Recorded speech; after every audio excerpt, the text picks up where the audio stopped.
నమస్తే వి digital news కి స్వాగతం. నేను కృష్ణవేణి. ముందుగా ముఖ్యాంశాలు.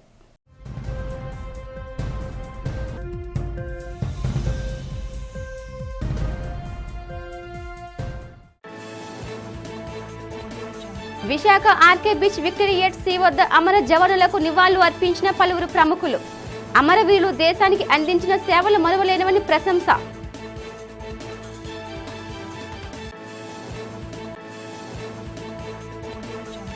విశాఖలో గంజాయి వినియోగం అక్రమ రవాణాపై నిఘా పెంచిన నగర పోలీసులు. దువ్వాడ పోలీసుల చేతికి చిక్కిన గంజాయి అక్రమ రవాణా ముఠా సభ్యులు.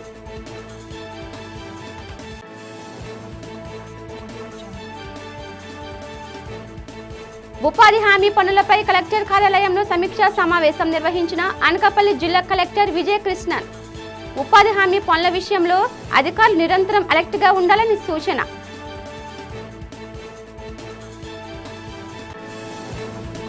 నగరంలో బీచ్ రోడ్లో ఘనంగా జరిగిన గాన గంధర్వుడు ఘంటసాల జయంతి వేడుకల్లోని పాల్గొని ఘంటసాల కాంస్య విగ్రహానికి పూలమాలలు వేసి నివాళులు అర్పించిన పలువురు ప్రముఖులు. ఆర్కే బీచ్ రోడ్డులోని విక్టరీ ఎట్ సీ వద్ద అమరవీరులకు పలువురు ప్రముఖులు నివాళులు అర్పించారు.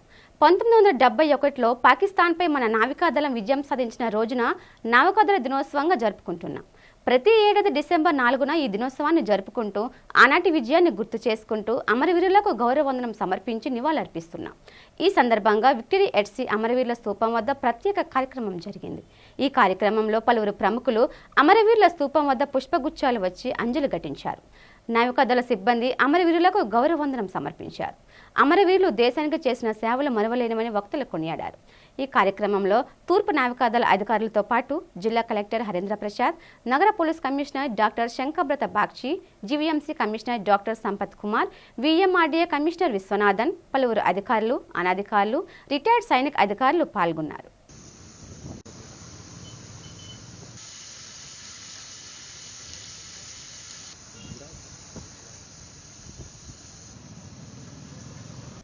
దువ్వాడ పోలీస్ స్టేషన్ పరిధిలో వారం రోజుల వ్యవధిలో మరో గంజాయి కేసు నమోదైంది. గంజాయి అక్రమ రవాణాపై ఉక్కుపాదం మోపిన పోలీసులు అన్ని చోట్ల నిఘా పెంచారు. ఈ క్రమంలో మంగళపాలెం సమీపంలో 3 వ్యక్తులు గంజాయితో ఉన్నట్లు సమాచారం తెలుసుకున్న పోలీసులు అక్కడికి వెళ్లి వారిని అదుపులోకి తీసుకున్నారు. ఈ సందర్భంగా దువ్వాడ పోలీస్ స్టేషన్లో ఏర్పాటు చేసిన మీడియా సమావేశంలోని దీనికి సంబంధించి వివరాలను ఏసీపీ టి త్రినాథ్ వెల్లడించారు. నర్సీపట్నంకి చెందిన పూడి శ్రీనివాస్, గుమ్మడి ఉపేంద్ర, కసింకోటకు చెందిన సరిపల్లి రామకృష్ణ ఈ 3 గంజాయి ప్యాకెట్లతో బైక్పై వెళ్తుండగా పట్టుకున్నట్లు తెలిపారు. వారి వద్ద నుండి 40 కిలోల బరువున్న గంజాయిని, 20 గంజాయి ప్యాకెట్లను, పల్సర్ బైక్, 2 సెల్ ఫోన్లు స్వాధీనం చేసుకున్నామని తెలిపారు. నగర పోలీస్ కమిషనర్ శంకబ్రత బాగ్చి ఆదేశాల మేరకు సౌత్ సబ్ డివిజన్ పరిధిలో నిఘాను పెంచామని చెప్పారు. గంజాయికి సంబంధించి ఎటువంటి సమాచారమైనా పోలీసులకు తెలియపరిచితే వారికి బహుమతులు ఇస్తామని, సమాచారం ఇచ్చిన వ్యక్తుల పేర్లు గోప్యంగా ఉంచుతామని అన్నారు. ఈ సమావేశంలో సీఐ మల్లేశ్వరరావు తదితరులు పాల్గొన్నారు. ఆంధ్రప్రదేశ్లో గంజాయి అనేది ఉండకూడదని ఒక నిర్ణయానికి మన ఆంధ్రప్రదేశ్ రాష్ట్ర ప్రభుత్వం నిర్ణయించుకుంది. దానిలో భాగంగా రెస్పెక్టెడ్ సిపి గారి సారి ఉత్తర్వుల ప్రకారం మనం ఎక్కడ పడితే అక్కడ చెక్ పోస్టులు పెట్టడం, ర్యాండమ్ చెకింగ్ చేయడం, ఇవన్నీ భాగంలో మన టాస్క్ ఫోర్స్ పోలీసు వారికి వచ్చిన సమాచారం మేరకు మన మంగళపాలెం వెళ్ళే దారిలో వాళ్ళకి ఒక ఇన్ఫర్మేషన్ వస్తే ఇద్దరు దొరికారు. వాళ్ళ దగ్గర కొంత గంజాయి దొరికింది. ఆయనతో పాటు ఇంకొక మనిషి కూడా వెయిట్ చేస్తున్నాడు. ఇది ముగ్గురు దొరికారు. టోటల్ 20 ప్యాకెట్స్ అంటే 40 కేజీస్ గంజాయి. ఇది పాడేరు నుండి తీసుకొచ్చారు. మనం వాళ్ళ ప్రశ్నించగా వాళ్ళ పేర్లు పూడి శ్రీనివాసు, గురంద్రపాలెం నర్సీపట్నం, గుమ్మిడి ఉపేంద్ర రత్నంపేట నర్సీపట్నం, సరిపల్లి రామకృష్ణ కసింకోట అనకాపల్లి, వీళ్ళు 3 పట్టుకున్నారు. వాళ్ళ దగ్గర నుండి 40 కేజీల గంజాయి, ఒక పల్సర్ ద్విచక్ర వాహనం, 2 ఆండ్రాయిడ్ మొబైల్స్ కూడా పట్టుకోవడం జరిగిందండి. దీనిలో భాగంగా గంజాయి ఎవరైనా త్రాగినా, అమ్మినా, కొన్నా ఎవరైనా సమాచారం ఇస్తే అది గోప్యంగా ఉంచుతాం. అట్లనే తగిన బహుమతి కూడా ఇవ్వడానికి నిర్ణయం తీసుకున్నాం. గంజాయి నిర్మూలన కోసం ప్రత్యేకమైన చెక్ పోస్టులు ఇవన్నీ పెట్టాం. ఎవరైనా ఈ గంజాయి కోసం సేవించినా, అలాగే అమ్మినా, కొన్నా సమాచారం ఇవ్వాల్సిందిగా కోరుకుంటున్నాను. వాళ్ళ ముగ్గురిని అరెస్ట్ చేసి కోర్టులో రిమాండ్కి పంపించాం. ప్రస్తుతం సెంట్రల్ జైల్లో ఉన్నారు. బురుజుపేటలోని శ్రీ కనక మహాలక్ష్మి అమ్మవారి ఆలయంలో భక్తుల కోసం దేవస్థానం అధికారులు విస్తృతంగా ఏర్పాట్లు చేశారు. ఈ సందర్భంగా ఆలయ ఈవో శోభరాణి మీడియాతో మాట్లాడారు. భక్తులకు ఎక్కడా ఎటువంటి అసౌకర్యం కలగకుండా అనేక జాగ్రత్తలు తీసుకున్నామన్నారు. ఆలయానికి వచ్చే భక్తులకు అమ్మవారి దర్శనం త్వరితగతిన జరిగేలా ఏర్పాట్లు చేశామని, మార్గశిర మాసం తొలి గురువారం సందర్భంగా ఆలయంలోనే కాకుండా భక్తులు ఆలయానికి వచ్చే మార్గాల్లో కూడా అన్ని ఏర్పాట్లు చేశామన్నారు. క్యూ లైన్లతో పాటు టెంట్లు, ఎవరైనా భక్తులు అస్వస్థతకు గురైతే వెంటనే వైద్య సేవలు అందించేందుకు వైద్య బృందాలు అందుబాటులో ఉంచామని అన్నారు. దేవస్థానం అధికారులతో పాటు రెవెన్యూ, జీవీఎంసీ, పోలీస్, ఫైర్, స్వచ్ఛంద సేవా సంస్థల ప్రతినిధులు భక్తులకు సేవలందించున్నారని తెలిపారు. తొలి గురువారం నాడు శ్రీ కనక మహాలక్ష్మి అమ్మవారి దర్శనానికి భక్తులు భారీ సంఖ్యలో వస్తారని అంచనా వేస్తున్నామని, ఈ నేపథ్యంలో పెద్ద ఎత్తున భక్తుల కోసం ప్రత్యేక ఏర్పాట్లు చేశామని చెప్పారు. ఎటువంటి అవాంఛనీయ సంఘటనలు జరగకుండా ఆలయ పరిసర ప్రాంతాల్లో పోలీసులు బందోబస్తు ఏర్పాటు చేయడం జరిగిందని అన్నారు.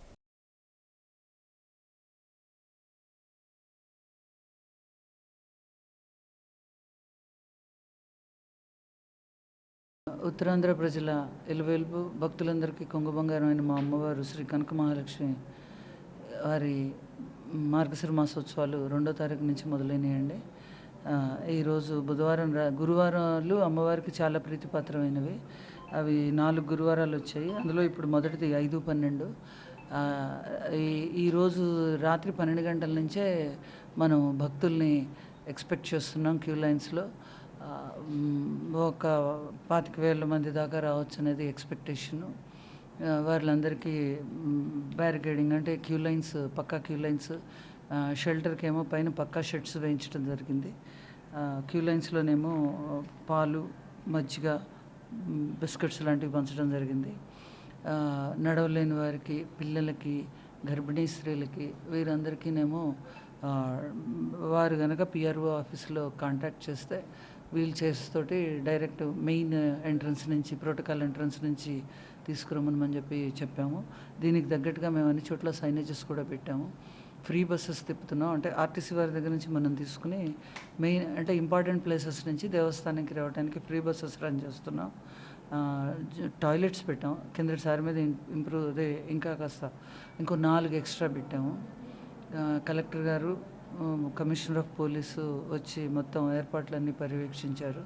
లోకల్ ఎమ్మెల్యే గారు కూడా 4 సార్లు రావడం జరిగింది. వారు కొన్ని మార్పులు చేర్పులు ఇచ్చారు. వారి సూచనల మేరకు కూడా మార్పులు చేర్పులు జరగడం జరిగింది. నిత్యాన్నదానం ఉంటుంది, అన్నప్రసాద వితరణ ఉంది. మామూలు రోజుల్లో అయితే 2,000 మందిను, గురువారాల్లో అయితే 6,000-7,000 మంది నుంచి ఎక్స్పెక్ట్ చేస్తున్నారు. అదే అన్నప్రసాద ప్రిపరేషన్ ఉంది. ఒకవేళ ఎక్స్ట్రా ఎక్కువగా వచ్చిన భక్తులు ఆ తాకిడి తట్టుకోవడానికి వీలుగా అన్ని ఏర్పాట్లు జరిగినాయి. భక్తులందరూ విచ్చేసి అమ్మవారి దర్శనం చేసుకుని ఆశీస్సులు తీసుకోవాలని చెప్పి. అనకాపల్లి జిల్లాలో ఉపాధి హామీ కింద కేటాయించిన లక్ష్యాలను ఎప్పటికప్పుడు పూర్తి చేయాలని, ఉపాధి పనులపై నిరంతరం పర్యవేక్షణ ఉండాలని జిల్లా కలెక్టర్ విజయకృష్ణ ఆదేశించారు.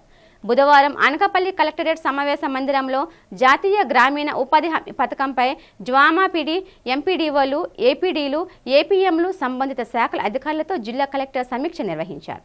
ఈ సందర్భంగా జిల్లా కలెక్టర్ మాట్లాడుతూ ఉపాధి హామీ పనులపై నిత్యం పర్యవేక్షణ ఉండాలని, ఉదయం 6:30 గంటలకు ఉపాధి హామీ సిబ్బంది, ఏపీఓలు, ఈసీలు, టెక్నికల్ అసిస్టెంట్లు క్షేత్రస్థాయిలో పర్యటించి ఫీల్డ్ అసిస్టెంట్లతో పనిచేయించాలని అన్నారు. ఏపీడీలు కూడా క్షేత్రస్థాయిలో పర్యటించి ఉపాధి హామీ పనులను మానిటర్ చేయాలని ఆదేశించారు. జిల్లాలో ఉపాధి హామీ కింద సీసీ రోడ్ల నిర్మాణానికి సంబంధించి అన్ని పనులు పూర్తి చేయాలని, మండలాల వారీగా లక్ష్యాలను నిర్దేశించి పనులను చేపట్టాలని అన్నారు. సీసీ డ్రైన్స్కి సంబంధించి టార్గెట్ ప్రకారం పనులు పూర్తి చేసేలా వేగవంతం చేయాలన్నారు. జిల్లాలో అన్ని మండలాల్లో మంజూరైన పనులను గ్రౌండింగ్ వర్క్ పూర్తి చేయాలని ఆదేశించారు. ఉపాధి హామీ పనులను ప్రతి గ్రామంలోనూ చేపట్టాలని, పాయకరావుపేట, నక్కపల్లి మండలాలు ఉపాధి హామీ పనుల్లో పురోగతిలో వెనుకబడి ఉన్నాయని, ఆయా మండలాల్లో ఉపాధి పనుల్లో సరైన పురోగతి కనిపించడం లేదని, ఇదే విధంగా కొనసాగితే చర్యలు తప్పవని హెచ్చరించారు.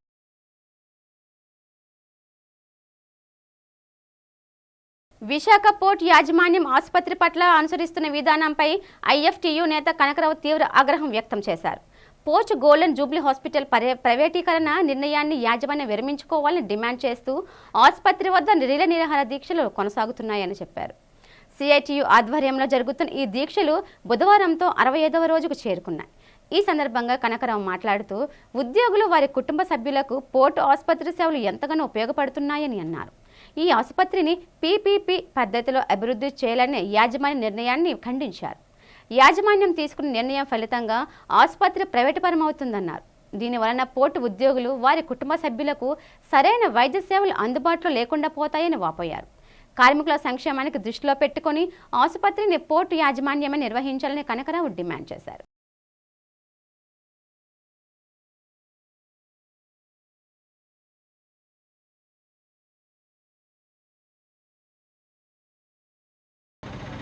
National president confederation of free trade unions of India ముఖ్యంగా ఈరోజు ఈ టెంట్లో 65వ రోజు సమిష్టంగా అన్ని యూనియన్ల తరఫున రిలే హంగర్ స్ట్రైక్ ఎందుకు చేస్తున్నామంటే ప్రధానంగా విషయం అందరికీ తెలిసిన విషయమే. పోర్టు నిధులతో మనం డెవలప్ చేసుకోవాల్సిన తరుణంలో దీన్ని తీసుకెళ్లి ప్రైవేట్ వ్యక్తుల చేతుల్లో పెట్టి కంప్లీట్గా పీపీపీ మోడ్లో ప్రైవేటీకరణ పోర్ట్ హాస్పిటల్ని చేయటం అన్నది ఒక వర్కర్కి సుమారు ఇక్కడ 35,000 నుండి 40,000 మంది వరకు ఇక్కడ పెన్షనర్స్ వాళ్ళ ఫ్యామిలీ మెంబర్స్ అదే విధంగా ఇన్ సర్వీస్లో ఉన్నవాళ్ళు వాళ్ళ ఫ్యామిలీ మెంబర్స్ అందరికి కూడా ఎక్స్టెండ్ చేస్తున్న మెడికల్ ఫెసిలిటీస్ని ఒక రిస్క్లో పెట్టడం అన్నది చాలా తప్పు అని చెప్పేసి నేను మేనేజ్మెంట్కు అదేవిధంగా షిప్పింగ్ మినిస్టర్కి హెచ్చరిస్తున్నాను. ఎందుకంటే వర్కర్కు ఉన్న అతి ముఖ్యమైన సామాజిక బాధ్యత ఏమనంటే ఉందో అంటే ఆరోగ్యంకి సంబంధించిన విషయం. హెల్త్ కేర్ అన్నది వెరీ వెరీ ఇంపార్టెంట్. ఎందుకంటే మరి పెన్షన్ అంత ముఖ్యం, అంతకంటే ముఖ్యం హెల్త్ కేర్. దాన్ని కూడా మీరు వ్యాపారంగా చూసి దాన్ని ఎవరో ప్రైవేట్ వ్యక్తుల చేతుల్లో పెట్టి తర్వాత కొన్నాళ్ళు పోయిన తర్వాత 2-3 సంవత్సరాల తర్వాత అతను 50% మాతోటి కట్టిస్తే మా పరిస్థితి ఏంటి? ఇప్పుడు ఉన్న ఎష్యూరెన్స్ చైర్మన్ గారు ఏదో వారాలుగా ఇస్తున్నారు, మంచి అయినా అని తెలుసు, కానీ ఆయన ఉండరు కదా. 2 సంవత్సరాల తర్వాత ఆయన వెళ్ళిపోతారు, అప్పుడు మా పరిస్థితి ఏంటి? కాబట్టి పోర్టు సొంత నిధులు మాకు ఎప్పుడు కూడా లాసెస్ లేదు, మంచి ప్రాఫిట్స్ నడుస్తున్న పోర్టు నిధులు ఉన్నాయి, మాకు రిజర్వ్ ఫండ్స్ ఉన్నాయి. దాని నుండి సొంత నిధులతో కొత్తగా స్పెషలిస్టులు అందరినీ రిక్రూట్ చేసి ఎక్విప్మెంట్లు మనం పర్చేస్ చేసి ప్రొక్యూర్ చేసి ఉన్న ఫెసిలిటీస్ని ఎక్స్టెండ్ చేయాలని చెప్పేసి మేమైతే ప్రధానంగా అన్ని యూనియన్లు కోర్టులో ఫంక్షన్ చేసి ఇందులో ఏ తేడా లేదు. అందరూ కూడా ఆఫీసర్స్ రాలేరు కాబట్టి రావట్లేదు, కానీ వాళ్ళు కూడా సోలిడారిటీ ఎక్స్ప్రెస్ చేస్తున్నారు. మీ ద్వారా నేను మేనేజ్మెంట్కి ముఖ్యంగా రేపు అక్కడ పెద్ద మేము ధర్నా చేస్తున్నాం వేజ్ రివిజన్ మీద. అందులో కీలకమైన పాయింట్ కూడా దీన్ని పెట్టాం. ఎందుకంటే ఎట్టి పరిస్థితుల్లో మేనేజ్మెంట్ మాకైతే యూనియన్కి అన్ని విధాలుగా మేము అన్ని వెల్ఫేర్ చూస్తామని చాలా మంచిగా మాట్లాడతారు చైర్మన్ గారు కూడా, మంచి అయినా స్వతహాగా కూడా.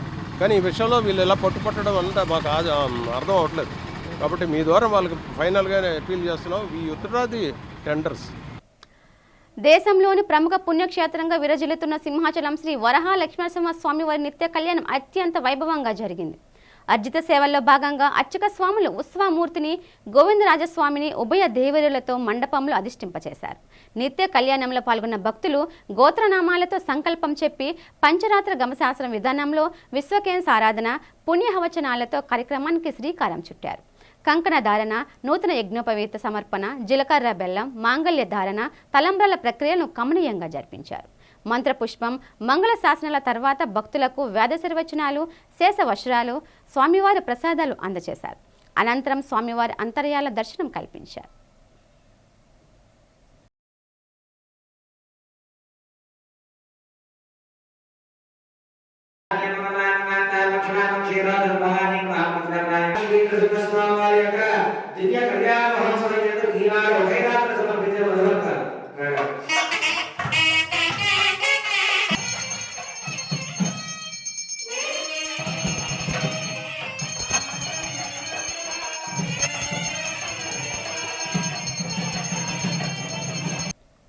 వినియోగదారుల హక్కుల పరిరక్షణకై రాజీ పడకుండా న్యాయస్థానాల్లో పోరాడి పలు విజయాలు సాధిస్తున్నామని advocates association for social responsibility and awareness సంస్థ చీఫ్ ప్యాట్రన్ న్యాయవాది హబీబా సుల్తాన్ అలీ తెలిపారు. విజయ్ ప్రెస్ క్లబ్లో జరిగిన మీడియా సమావేశంలో ఆయన మాట్లాడుతూ తమ సంస్థ తరపున వినియోగదారుల హక్కులకు భంగం కలిగితే పోరాడుతామని చెప్పారు. ఇటీవల HDFC bank, Shriram transport finance company limited వినియోగదారులకు హక్కులకు భంగం కలిగించామన్నారు. దీనిపై న్యాయస్థానంలో చట్టబద్ధంగా పోరాడి విజయం సాధించామని తెలిపారు. చట్టం వినియోగదారులకు ఎన్నో హక్కులను కల్పించిందని చెప్పారు. వాటిని వినియోగదారులు సద్వినియోగం చేసుకోవాలని ఆయన కోరారు. ఈ సందర్భంగా ఆసరా నిర్వహించబోయే 6వ జాతీయ సదస్సుకు సంబంధించి గోడపత్రికను ఆయన ఆవిష్కరించారు. ఈ కార్యక్రమంలో ఆసరా ప్రతినిధులు పాల్గొన్నారు.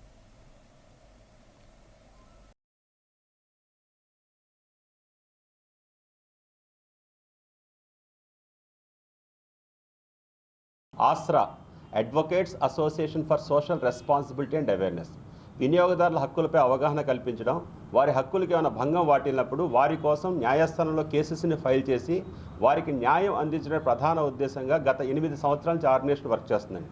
2014లో ఢిల్లీలో స్టార్ట్ అయిన ఈ ఆర్గనైజేషన్ ప్రస్తుతం 9 రాష్ట్రాల్లో విస్తరించి 1000 మంది వాలంటీర్స్తో వర్క్ చేస్తూ వస్తున్నామండి. సోషల్ సర్వీస్ని అందిస్తున్నాం. ప్రధాన ఉద్దేశం అంటే అవేర్నెస్. కన్జ్యూమర్ ప్రొటెక్షన్ యాక్ట్ అంటే ఏంటి, కన్జ్యూమర్ అంటే ఎవరు, కన్జ్యూమర్కు ఉన్న హక్కులు ఏంటి, కన్జ్యూమర్ చేసిన బాధ్యతలు ఏంటి అన్న దాని మీద అవగాహన కల్పించడం ప్రధాన ఉద్దేశం. ఈ రోజు దాకా 2000 అవేర్నెస్ క్యాంప్స్ చేసామండి. 2K రన్ అని, 5K రన్స్ అని, మారథన్స్ అని. ఈ రోజున ప్రెస్ మీట్ పెట్టడానికి ముఖ్య ఉద్దేశం ఏంటంటే ఆసరా చేస్తున్న కార్యక్రమాలు 9 స్టేట్స్ ఉన్న ప్యాటర్న్స్ ఒక వేదిక మీద కలవడానికి ప్రతి సంవత్సరం ఆసరా నేషనల్ సమ్మిట్ అని ఆర్గనైజ్ చేస్తామండి. భారతదేశంలో ఉన్న అందరు సభ్యులు ఇక్కడికి అటెండ్ అవుతారు. నా పేరు నరసింహరావు అండి. అడ్వకేట్గా ఇక్కడ ప్రాక్టీస్ చేస్తున్నాను.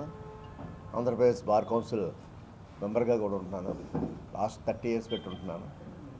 సుల్తాన్ అలీ నాకు కాలేజీలో చదువుకున్న దగ్గర నుంచి, ఆయన కాలేజీలో చదువుకున్న దగ్గర నుంచి నాకు బాగా పరిచయం. ఆయన మొట్టమొదటిగా ఆ కాలేజీ మీదే కేసు వేశాడు. ఆ విధంగా ఆయన నాకు నాకు పరిచయం అయింది. వాళ్ళ కాలేజీ మీద ఏదో అన్యాయం జరిగిందని కేసు వేశాడు. కానీ తర్వాత తెలుసుకొని అది అన్యాయం కాదు అని చెప్పి విరమించుకున్నాడు. గీతా జయంతి వేడుకలను పురస్కరించుకుని ప్రముఖ ఆధ్యాత్మిక ఆచార్యులు త్రిదండి చిన్నజీయర్ స్వామి ఆధ్వర్యంలో డిసెంబర్ 7 నుండి 11వ తేదీ వరకు జరిగే గీతామృత ప్రవచనాలలో పాల్గొనవలసిందిగా వికాస తరంగిణి ఆంధ్రప్రదేశ్ రాష్ట్ర అధ్యక్షులు MSS వర్మ కోరారు. ఈ సందర్భంగా సీతమ్మధారలో గల వర్మ కాంప్లెక్స్లో జరిగే సభ వేదిక వద్ద బుధవారం మీడియా సమావేశం నిర్వహించారు. ఈ సందర్భంగా వర్మ మాట్లాడుతూ సమాజంలోని ప్రజలందరూ సుఖ సౌఖ్యాలతో ఉండాలని, విద్యార్థులకు, రైతులకు, ఉద్యోగులకు, మహిళలకు మంచి ఉజ్వల భవిష్యత్ రావాలనే సంకల్పంతో ఈ వేడుకలు నిర్వహిస్తున్నామన్నారు. ప్రతిరోజు ఉదయం స్వామివారిచే భగవద్గీత ప్రవచనం, అనంతరం తీర్థ గోష్ఠి, భక్తుల గోత్రనామాలతో గోపూజలు, సాయంత్రం సామూహిక శ్రీ విష్ణు సహస్రనామ స్తోత్రం పారాయణ, తదుపరి గీతా ప్రవచనం జరుగుతాయన్నారు. వైభవ వెంకటేశ్వర స్వామి దేవాలయ ప్రధాన అర్చకులు శేషాచార్యులు మాట్లాడుతూ మానవాళి మనుగడకు మార్గదర్శకంగా నిలిచిన భగవద్గీత శ్లోకాలను నగరంలోని వివిధ పాఠశాలల విద్యార్థులకు నేర్పించడం జరిగిందని తెలిపారు.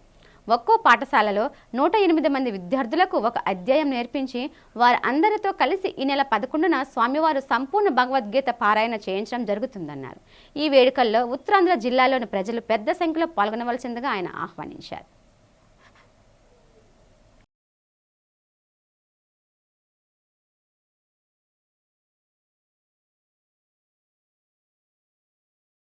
ఎనిమిదవ తారీఖున ఆదివారం రోజు శ్రీరామ పాదుక ఆరాధన అనే కార్యక్రమాన్ని కూడా భక్తులందరితో స్వామివారు జరిపించడం అనే కార్యక్రమం ఒకటి నిర్వహిస్తున్నాం.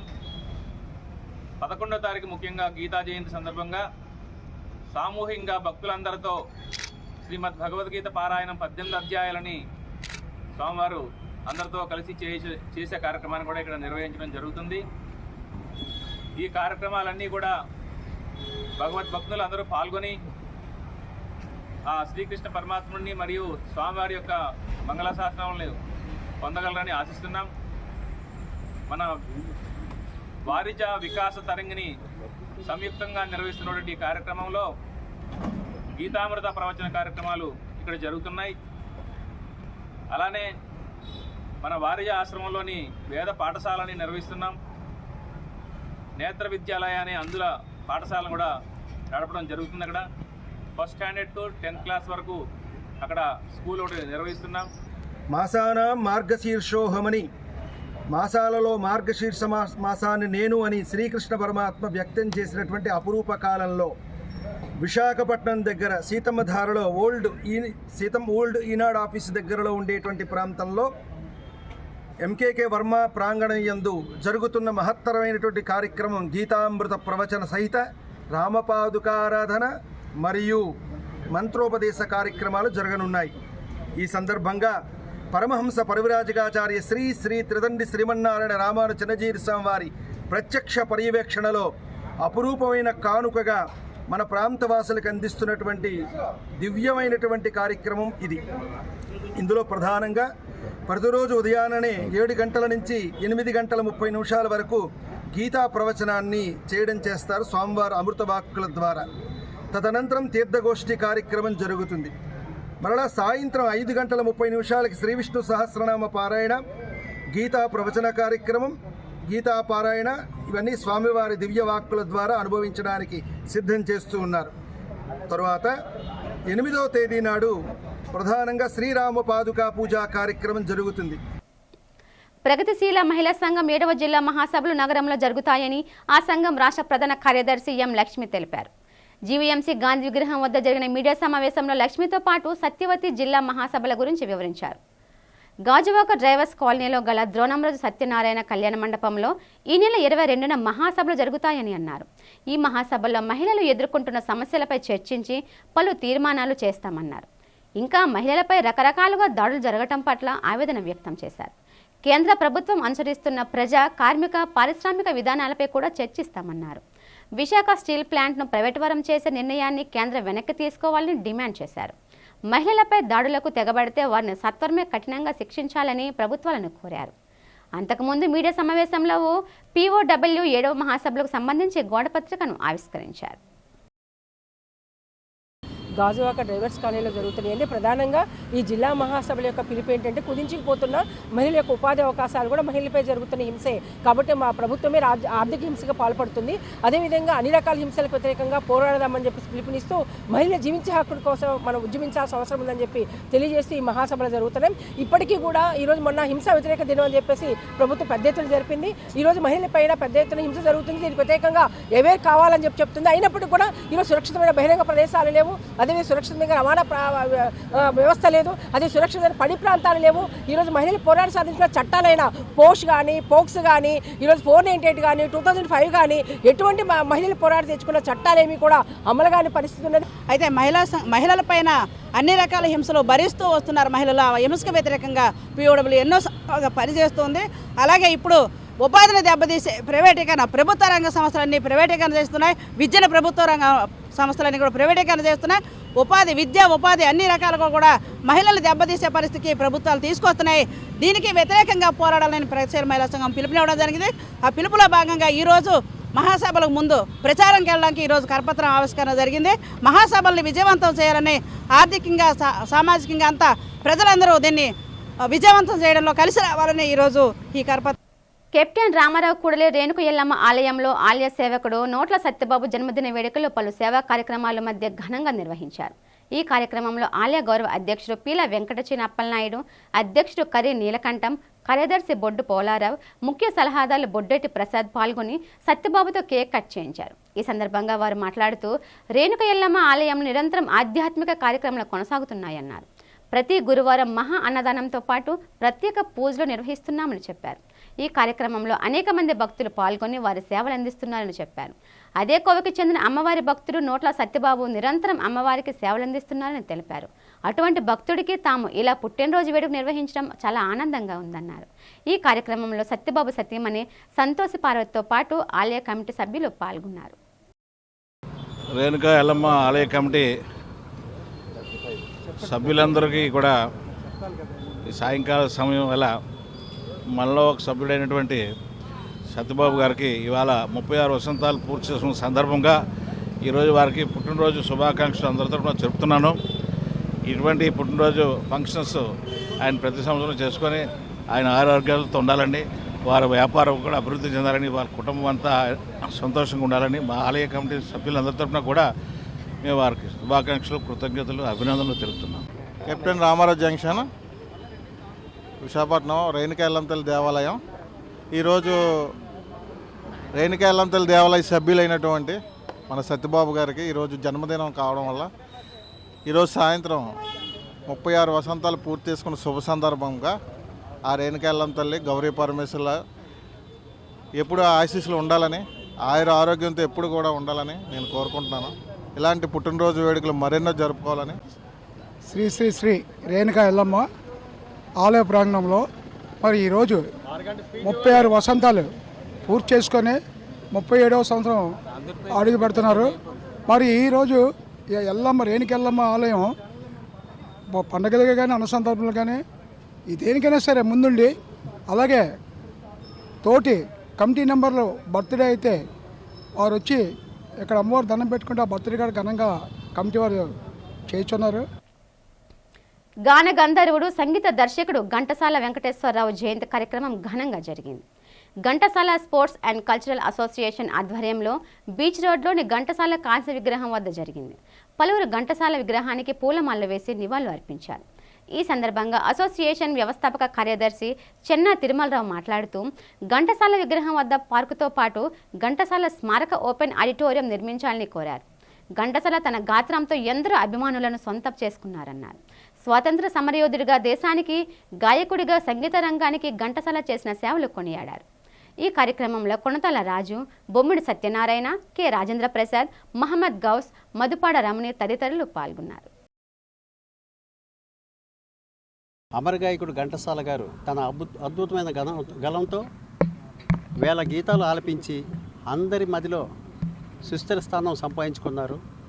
అటువంటి గాయకుడి విగ్రహాన్ని విశాఖపట్నంలో 2000 సంవత్సరంలో ఆనాడు సబ్బం హరి గారు మేయర్గా ఉన్నప్పుడు ఏర్పాటు చేయడం జరిగింది. ఆ తర్వాత కూడా ఇదే ప్రాంగణంలో ఘంటసాల గారి పేరిట ఒక ఓపెన్ ఆడిటోరియం నిర్మించాలని చెప్పి కళాకారుల తరఫున మేమెంతగానో మెమొరాండాలు ఇచ్చుకోవడాలు, ఆందోళన చేయడాలు, ఎన్ని రకాలుగా ఇక్కడ ధర్నాలు కూడా చేయడం జరిగింది. అప్పట్లో ఉన్నటువంటి ఎంపీ గారు హరిబాబు గారు కానివ్వండి, ఇప్పుడు మొన్నటి వరకు ఉన్నటువంటి మన ఎంవివి సత్యనారాయణ గారు కానివ్వండి, ఇక్కడ ఉన్నటువంటి ఎమ్మెల్యేలు వెలగపూడి రామకృష్ణ బాబు గారు, అప్పుడున్న మన స్పీకర్గా ఉన్నటువంటి చింతకల అయ్యన్న పాత్రుడు గారు, వీళ్ళందరూ కూడా మాకు మద్దతుగానే నిలబడ్డారు. కానీ ఇక్కడ ఉన్నటువంటి సందర్భాల్లో ఇక్కడ పుట్టుకోడు కట్టినప్పుడు కూడా వీళ్ళందరూ కూడా మాకు మద్దతుగానే ఇచ్చారు. ఇక్కడ ఎట్టి పరిస్థితుల్లో కూడా ఒక ఆడిటోరియం నిర్మిస్తాము, కళాకారులకి పరిమితం చేస్తామని చెప్పేసి అన్నారు. ఇంత చేసి కూడా ఇప్పటికీ ఎక్కడో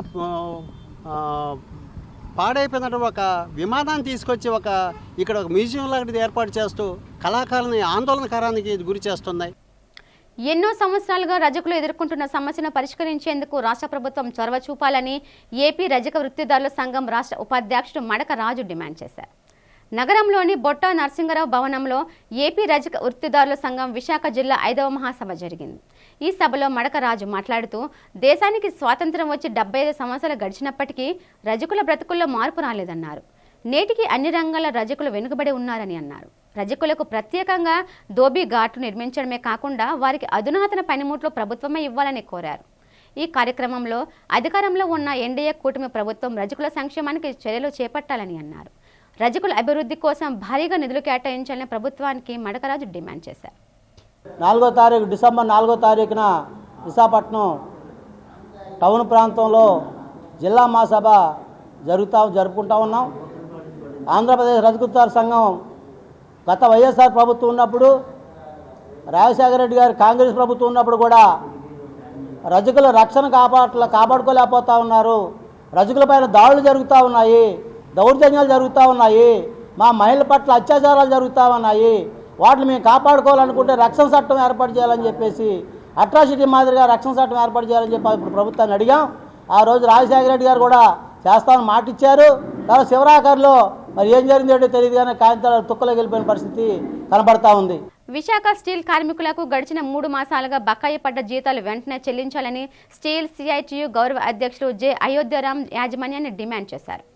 ఈ సందర్భంగా సిఐటియు ఆధ్వర్యంలో స్టీల్ ప్రధాన పరిపాలనా భవనం ఎదుట స్టీల్ కార్మికులకు తక్షణం వేతనం చెల్లించాలని, ఆసుపత్రి, క్యాంటీన్ సౌకర్యాలు మెరుగుపరచాలని ప్రధాన డిమాండ్లతో ధర్నా నిర్వహించారు. దీనిలో పెద్ద ఎత్తున కార్మికులు పాల్గొని యాజమాన్యానికి వ్యతిరేకంగా నినదించారు.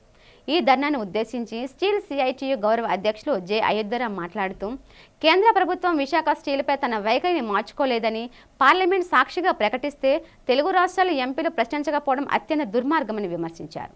మన రాష్ట్ర మద్దతు కేంద్రంలో అధికారంలో ఉన్న బీజేపీ ప్రభుత్వాన్ని ప్రశ్నించకుండా రాష్ట్ర స్థానిక ప్రయోజనాలను కాపాడుకుంటూ ప్రజల దృష్టిలో దోషులుగా మారక తప్పదని ఆయన అన్నారు. కేంద్ర ప్రభుత్వం సాయం చేసిందని రాష్ట్ర ప్రభుత్వం ప్రకటిస్తోంది, కానీ దానిలో ఒక్క పైసా కూడా స్టీల్ ప్లాంట్ వినియోగించుకోలేదని ఆయన స్పష్టం చేశారు. ఆ మొత్తాన్ని బ్యాంకులకు, ప్రభుత్వానికి చెల్లించి ఈ విషయం తెలియదా అని ఆయన ప్రశ్నించారు. వార్తలు ముగించే ముందు ముఖ్యాంశాలు మరోసారి.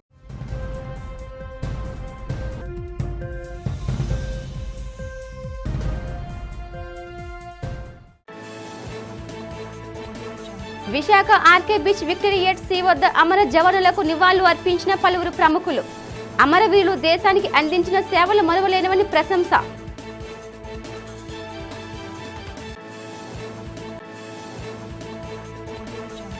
విశాఖలో గంజాయి వినియోగం, అక్రమ రవాణాపై నిఘా పెంచిన నగర పోలీసులు. దువ్వాడ పోలీసుల చేతికి చిక్కిన గంజాయి అక్రమ రవాణా ముఠా సభ్యులు.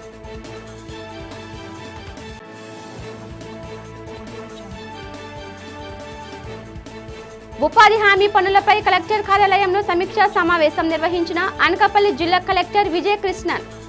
ఉపాధి హామీ పనుల విషయంలో అధికారులు నిరంతరం అలర్ట్గా ఉండాలని సూచన.